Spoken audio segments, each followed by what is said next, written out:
Typhoon Marce, also known as Yingxing internationally, has made landfall in northeastern Luzon, specifically over Santa Ana, where they took the brunt of this, what is the Category 4 equivalent of a storm system. Now it's passing just towards the north of Apari, could be making another landfall here across northwestern Luzon as it tracks off towards the west. Look at this video out of Santa Ana where you had those powerful conditions at Cat 4 intensity at this time here.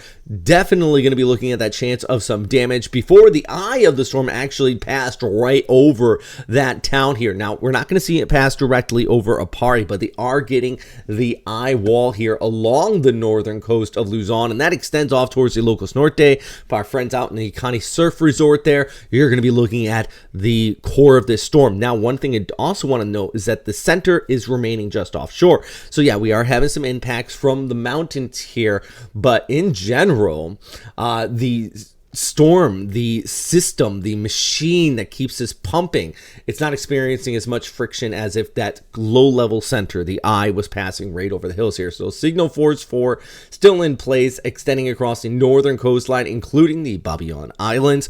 Meanwhile, extending down towards the south, we have signal force 2 in place for Isabela, and even 1 extending all the way out towards Pangasinan, although I'm not terribly concerned once you start getting south of Isabela, just because that core of the storm is fairly tight. We're not seeing it lopsided like we saw the last storms.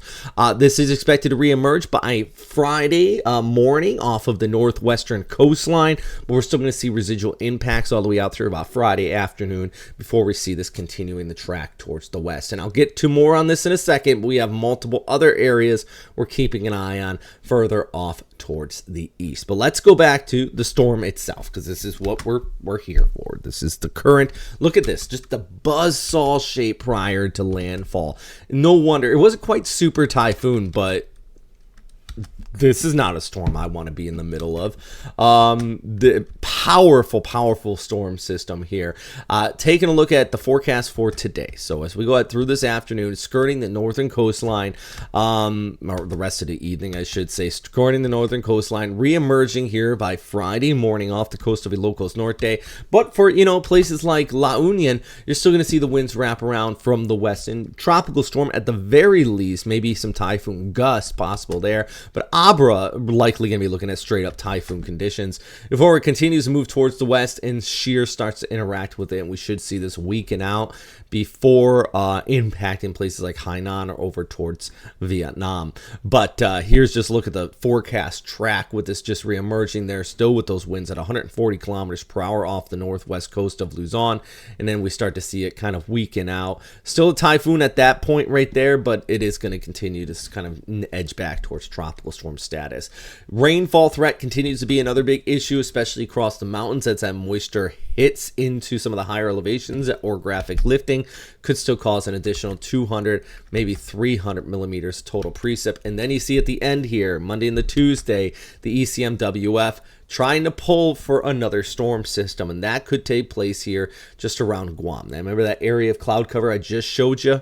Well, the ECMWF has been fairly aggressive on this, and it's actually pulling for a storm, maybe a tropical storm, by Monday and the Tuesday across central or northern Luzon, and then even having another system trying to develop in its wake here just behind it.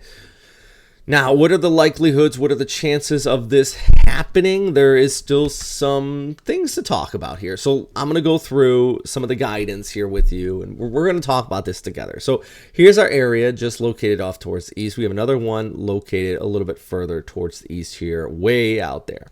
Let's show what the... Let's go to Monday, and we're going to show what the ECMWF is showing right in here. And yeah, it almost takes a very similar track as our last storm, our current one. So there's Mars weakening out. Here would be the next one. Here would be another one. Look at this. ECMWF showing multiple storm systems. Now, the GFS at the exact same time frame here on Sunday over towards Monday doesn't really have much of anything. They do kind of say, hey, there's going to be an increase in rainfall They kind of have a tropical wave that's going to push through by Sunday and the Monday, and that definitely will increase some showers, but it's not a full-on tropical storm. I think that this scenario is more than likely more of a massive showers versus a full-on typhoon. But if we look ahead to maybe Wednesday into Thursday, the guidance is also pulling for a second storm system behind this first one that's going to arrive on Sunday over towards Monday. And the GFS and the ECMWF both kind of agree on something out there, but they don't agree on the placement. And you can even see that on the ensembles here. There is a bit of a spread. You have your initial storm Sunday over towards Monday. See there off the coast of the Philippines.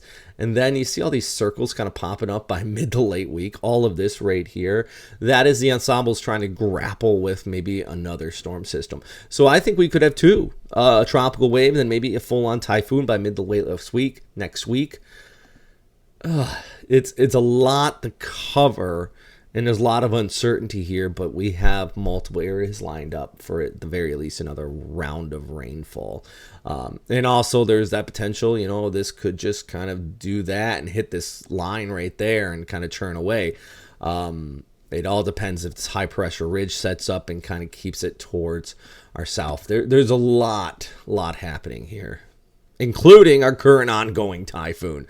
So... let's get back to this. I hope everyone's staying safe out there today. And please, if you have any questions, let me know. That's the number one thing. I hope that, we can help at least a few of you out during this storm system. So, as always, I'm meteorologist Robert Spetta. As always, big thanks for everybody on Patreon that supports this channel. And as always, number one thing is stay safe out there, friends. Have a good day. Do you hate doing your taxes? Do you struggle figuring out what the law is and money management overseas?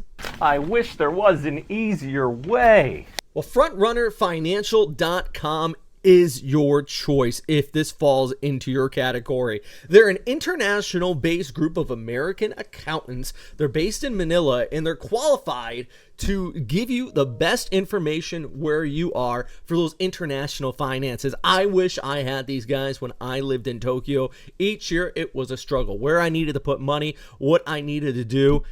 FrontrunnerFinancial.com. Be sure to check them out and let them know we sent them your way.